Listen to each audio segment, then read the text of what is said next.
Hey sir, I am Cyril Jean Carvalho Vasquez. Today I will demonstrate the 4 motor vehicles controls. Next is vehicle pedal.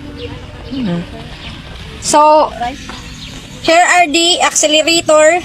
Kung gusto nimo padaganon ang sakyanan, then sa to nga amoy nian brake. Kung gusto nimo mo hunong or mo stop, then next is amoy niyan clutch para dili maungot ang makina og dili sab siya makapawong kay pag once sagud na dili ka mo ka ng clutch is amoy yan cause na magubaan makinanan sakyanan. So next is wiper switch. So kung medyo kusog, kung medyo may uwan hinayda amoy nin imo kuanon gamiton. And pag medyo kusog-kusog ay na, aminin low. Pero kung kusog na gid siya, imo si high. Kaya para dili ka mag-accident kung in case kusog ang uwan. So next is hadi kita sa signal light. So ang bright light, signal light is up.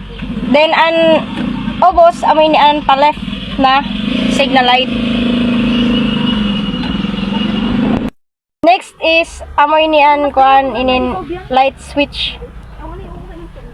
Pag ipataas ini siya, amoy niyan low. Then ang next kun ipataas mo siya tungod kay dugom an area, amoy niyan high. Pero pag once na imo kasugat, ilow mo yan siya kay para dili ka magka-cause ng accident sa imo kuan kasugat tungod kay kabislawan siya.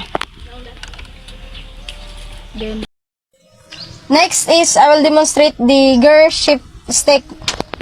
So this is the first gear, second gear, third gear, fourth gear, fifth gear, then neutral, reverse.